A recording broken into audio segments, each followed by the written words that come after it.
Welcome back, MEFB 2013-213 Manufacturing Processes students. A very good evening to all of you. Okay, so we were talking about press working and operation.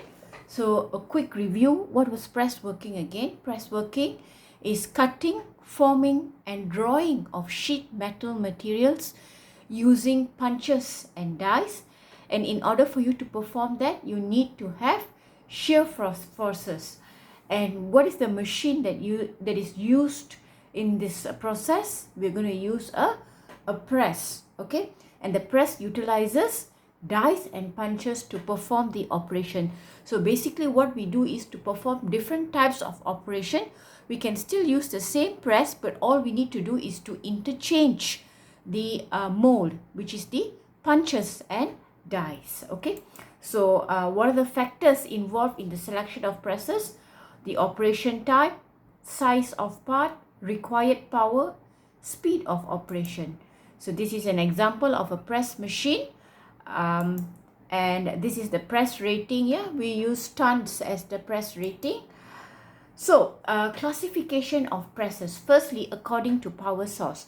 So just like any other manufacturing industries, yeah, you would see that you'll always have these two category of machines: a manually handled machine and a power or an automated machine. So like a lathe, you have a manual lathe which you actually did in your manufacturing processes lab, right? And we also have something called an automated lathe, or we call it a CNC lathe or a CNC mill. If you look at if you go to BF block, you have a CNC milling machine, yeah, in BF block under the research category. So if you remember clearly, you did milling manually in the manufacturing processes lab. And for automated processes, you can go to the BF block and you will find an automated or a CNC operated milling machine. So according to the power source, you have a manually operated press. For press working of thin sheets, you also have, or you can also find, a power operated press for under mechanical and hydraulic operation. Secondly, we have classification of presses according to the operation type. So as I told you, there are various types of presses. You have the crank or eccentric type of presses, specially meant for punching and trimming operation. The knuckle joint presses are specially used for coining and embossing. Hydraulic presses are especially used for drawing. So if you remember clearly, yeah, we saw these terms coining, embossing, drawing in hard working and cold working topics, right? So like I always mention to you, there's not only one route to manufacturing a product. There are several methods that can be used to manufacture a product. Again, it depends on you as a manufacturer, according to your expertise, your machine availability, technical expertise, yeah, according to the cost, your affordability, that you decide to choose which manufacturing processes that would suit best your interest. So at the end of the day, some manufacturing processes may give you the maximum benefits, but it may be a very costly affair. Then when you compromise on the cost, you get a much cheaper solution. Maybe you may end up compromising on the finishing of the product. So it again all depends on you, yeah. Thirdly, according to the frame type. So there are many types of frames in the press. You have an inclined frame, gap frame, arch frame, straight side frame, horn frame. So this is an example of a manually operated press, yeah. So this press is basically, when I say manually operated press, you have no automation, no programs. You are going to manually operate. This press is operated by human hands. And if you look at it, it is a bench mounted press. You have a bench and the press is seated on it and is used for production of small components. It's a simple and low cost press suitable for light operation. What are the light operations that you can perform? Piercing, blanking, bending. You'll see all these terms later again at the end of the chapter. Okay. So the arm is rotated manually and the ram moves. How does it work? The arm is rotated manually. So where is the arm? Do you see the arm? Arm. So this is the arm. Okay, you have the arm. The arm is rotated manually. Okay, and the ram moves up and down to perform the necessary operation. So this is your ram, yeah. Ram moves up and down to perform the necessary operation. The ram is fitted. Your ram is fitted with punch, and the job is resting on the bed. So your workpiece is resting on the bed. So like I mentioned to you previously, you have ram which is holding the punch, and then you have a holder for the die, and on top of it there is a bed, and on the bed is your workpiece. Okay, so your workpiece would be clamped between the punch and the die.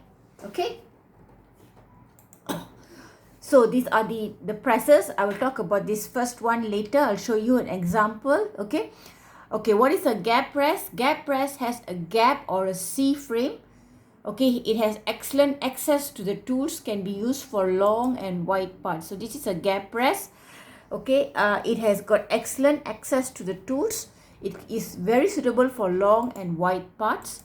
Okay, then you have an arch frame or arch press. It has an arch frame and it's used for light work. So this is normally for small light work pieces. Yeah. Then you have a straight side press. A straight side press is powerful because it has a vertical straight side frame which is for heavy loads. So arch press, if you remember, was for small parts, whereas straight side press is meant for heavy, huge parts. And then we have the horn press. Horn press is for cylindrical parts. Okay, so each and every press here that you see has a role or a function to it. Okay, so I told you that I'll explain inclinable press. Yeah, so this is an example of an inclinable press. Like all other presses, you have the ram. Ram supports the punch, and both bottom you have the bolster or the bed, and you will have a holder, a die holder to support the die. Okay, so an inclinable press is very high production rate. Work parts are automatically slide down into the container box. An operator does not need to put his hand in to lift the workpiece. So if you look at it, there is an automatic exit of your workpiece. You do not need the operator to purposely go and put his hand in to remove the part. Yeah. And so when in that case, because of the automatic sliding off of the workpiece, there is no danger of the operator injuring his hands. Yeah, because it's a manually operated press.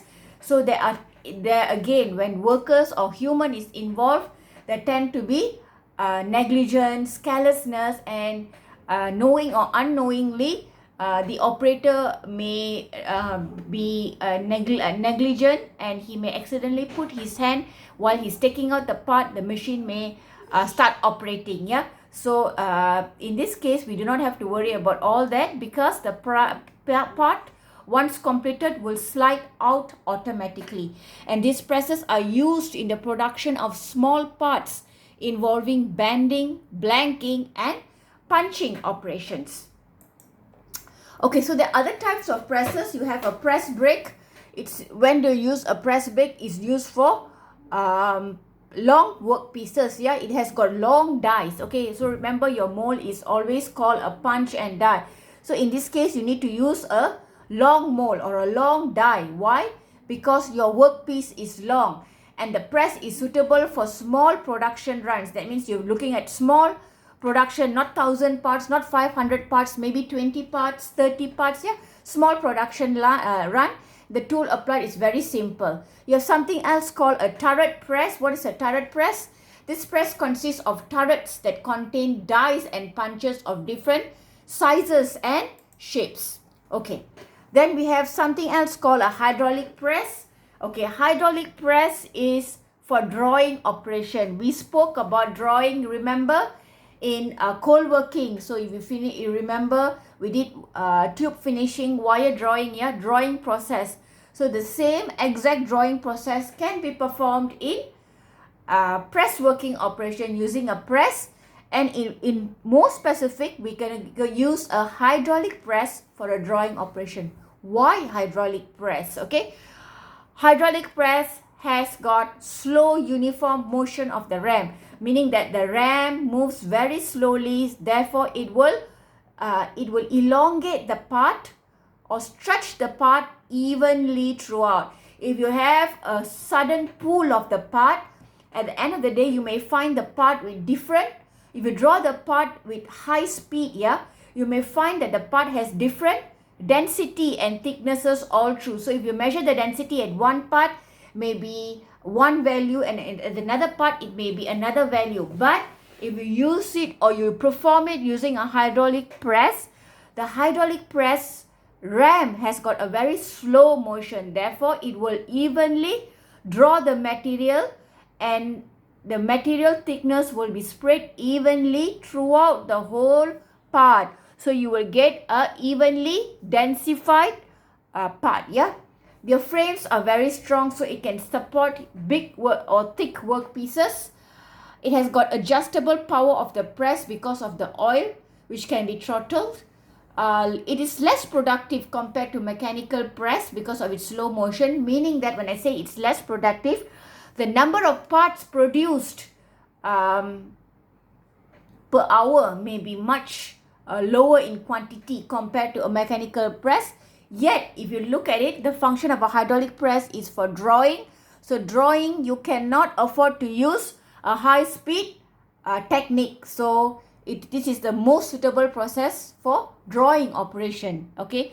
However, just like any other processes, it has its disadvantages, whereby a hydraulic press requires very high maintenance level. So I would like to stop here. I will meet you in the next lecture.